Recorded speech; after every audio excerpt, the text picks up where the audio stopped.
There is a version of yourself you would rather be. You can almost see her.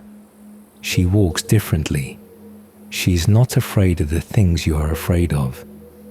And if you ever tried to become her, the first thing you would change is your name. This is not an explanation of Mulholland Drive. It is a quiet return to a film that resists explanation through one word that cannot hold still. In David Lynch's film, a woman with no memory hides in an apartment in Los Angeles. A hopeful young actress arrives at the same address. Together they try to discover who the woman with no memory is. Every name they find belongs to someone else, or to no one, or to a person who keeps changing when they are not looking.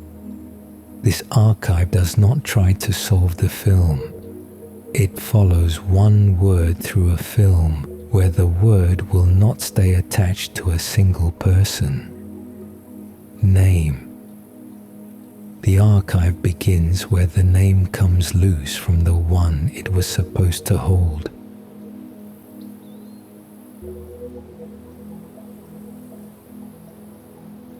A name is the smallest, oldest claim. It says, this one here is this. It separates one person from all the others who are not that person, and it stays attached across time. The same name on the child and the adult and the old woman, holding them together as one continuous person through every change the years make. You do not have to think about your name holding you. It simply does. It has done so for as long as you can remember. This is what the word is for, to answer the smallest version of the largest question. Who is this? The name answers. This one is so-and-so. And the answer is supposed to hold, to stay fixed to the face, to follow the person, to mean the same person tomorrow that it meant today. There is something else the name does quietly that is easy to miss. It holds a person together through the times they barely recognize themselves. You change. You become someone the younger you would not know. And still the name stays, the one thread running through every version, insisting that all of them are somehow the same person. The name is the promise that there is a single someone underneath all the changes. A name that came loose from its person would not be a name anymore. It would be a sound looking for somewhere to land. This is what the film does to the word.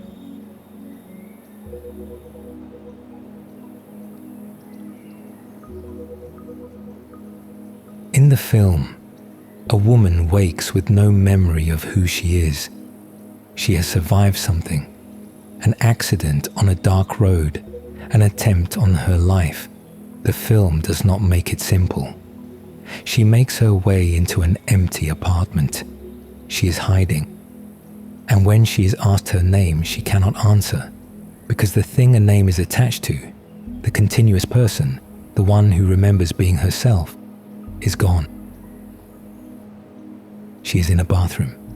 On the wall, a poster, a movie star from another era, glamorous, certain, lit the way the old films lit their women, and a name printed across the image, Rita. The woman takes it. From now on, she says, she is Rita. The first name in the film is lifted off a wall. It belongs to a film star. The film star in the poster was playing a character. So the name was already borrowed before this woman borrowed it again.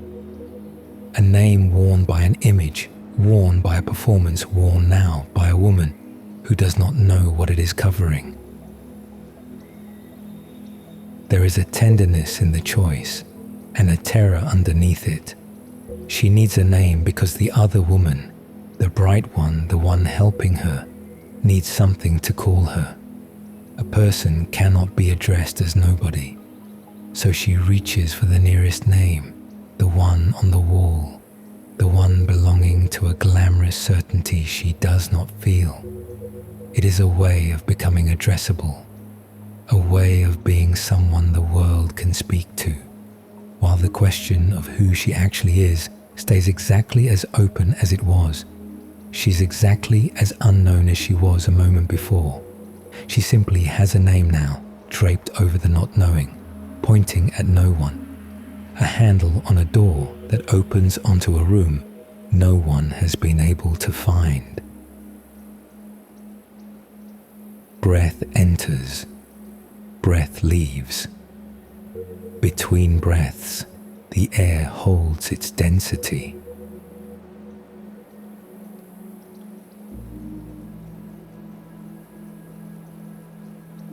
A young woman arrives in Los Angeles with a suitcase. Her name is Betty. She has come to be an actress. Everything about her is bright and open and certain of a future. The walk, the smile, the way she expects the city to be the place where she becomes who she's going to be. The name fits her the way a name fits a character in a story about arriving and being discovered. The name is a little too clean. It belongs to the kind of person the movies are made about. The one who steps off the bus and is found. It is the name of an arrival that the world has been waiting for. And something underneath the film, not stated, never stated, only rising slowly the way a shape rises through water, suggests that this name too is being worn. That Betty is a name someone has put on to be the person they wanted to become.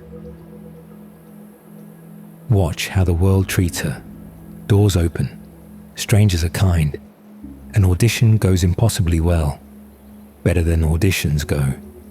Better than the city gives to anyone arriving with a suitcase and a hope. The brightness is not quite the brightness of a life.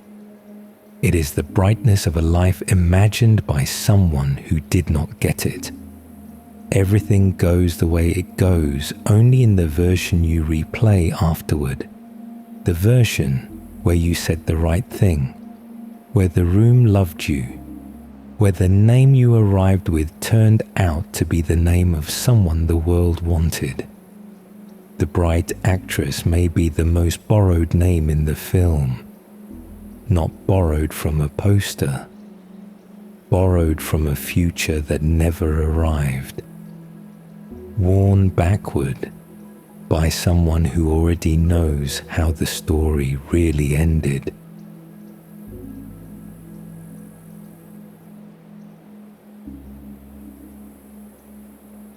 There is a room with men in it.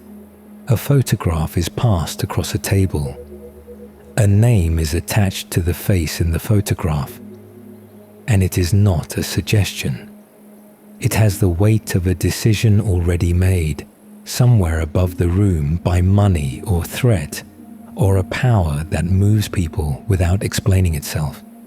The men agree because they have not been asked. This is the one. This name, this face, this part. The name is Camilla Rhodes. It is fixed to a face not because of who the person is, not because of anything the person did, but because a force above the room has decided the name will land there. This is a different kind of naming. The woman with no memory reached for a name to cover her own emptiness. The bright actress wore a name she wished were true. Those were names worn from the inside. Chosen, however desperately, by the one wearing them. This is a name imposed from the outside, by people the named person will never meet, for reasons that have nothing to do with her. A face is selected, a name is attached, a future is assigned. The person inside the name is not consulted, because in this room the person inside the name does not matter. Only the placement matters. And the name does not stay. Later in the film, Camilla Rhodes will be attached to a different woman entirely. A different face, a different person, the same name, holding neither of them. The word that exists to tell one person from another has been assigned by force to one woman and will migrate to a second, and the migration will not even be marked. It will simply happen, the way things happen in a place where names have stopped meaning the people they are placed on, where a name is a slot that power fills with whatever face it chooses and empties and fills again.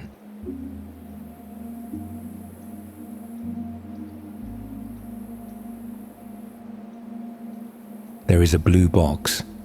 There is a key that opens it. When the box is opened, the film changes. Not the scenery, the people. The names that have been holding come loose all at once. The bright actress is not the bright actress. The woman with the borrowed name is not that woman. Something the film has been moving toward the entire time rises up underneath them and takes their place. A woman is alone in an apartment. Her name is Diane. It is a name that has already appeared in the film, glimpsed on a buzzer, spoken in passing, attached at one point to a body in a bed that was not moving. The dreamer has met her own name as if it were a stranger's, has been frightened of it, has found it attached to death, before the film lets it settle, finally, terribly, onto the woman who has been wearing all the other names. She is Diane. She was always Diane. There is a specific horror in this, not the horror of a monster, the horror of recognition arriving from the wrong direction. The dreamer went looking for who the nameless woman was, followed the clues, opened the doors, investigated the name on the buzzer, and the investigation led the whole time back to herself. The name she was tracking, as if it belonged to someone else, was the name she had been hiding from. She had built an entire search to avoid arriving at the one place the search was always going to end. The mystery she was solving was the question of her own name, and she had made herself the detective so that she would not have to be the answer. The bright actress was a name she gave herself, the woman she loved, made safe, made dependent, given a borrowed name, given no path she could leave through. That was a name Diane placed over someone who had, in the life the names were covering, already become successful, already become distant, already left, and had, by Diane's own arrangement, in the life beneath the dream, already been made to disappear.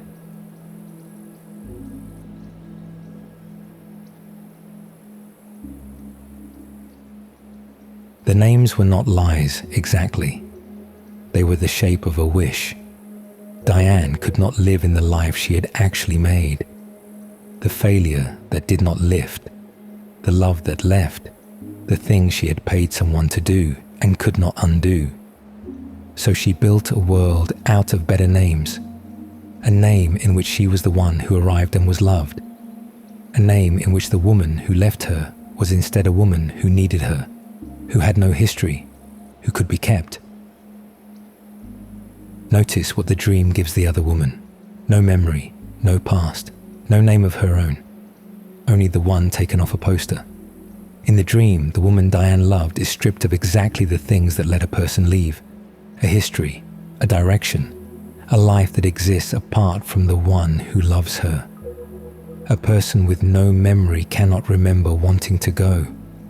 A person with a borrowed name has nowhere of her own to return to.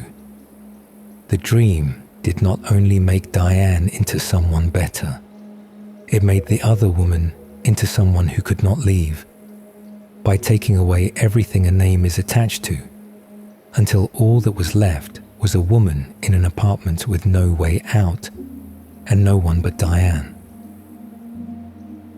You can build a self out of a better name. You can give the unbearable thing a different face and a different word, and live inside the word for as long as the dream agrees to hold it up. The box opened. The names fell off. And what was left was the person the names were built to cover. The same person, in the same life, which had not changed at all while she was dreaming of better names for it. The failure was still the failure. The loss was still the loss. The thing she had done was still the thing she had done. The names had covered all of it, and the names were gone.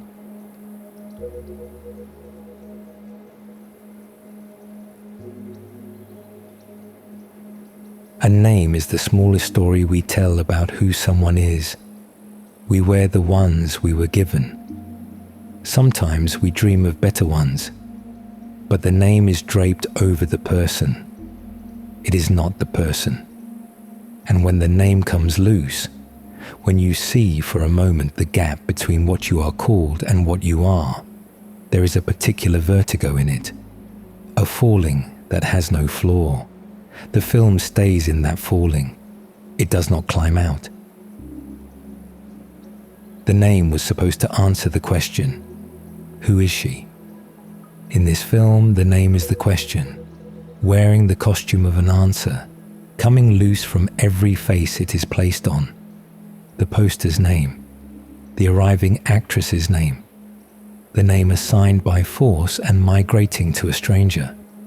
And underneath them all, the one name that finally stops moving. Every name in the film was placed on someone to cover the fact that the question had not been answered. Rita, to cover the woman with no memory. Betty, to cover the woman who failed. Camilla, moving between faces, covering whoever power needed it to cover. Each name arrived looking exactly like an answer. Each name came loose. And the dreamer, who had given out so many names to so many faces, had been doing only one thing the whole time, trying to find a name she could place over her own life that would let her keep living inside it. There was no such name. She is alone in the apartment. There is a name on the door. It has finally stopped moving. It belongs to her now. The one name in the film that has stayed where it was placed. And it is the name of the life she could not bear to keep.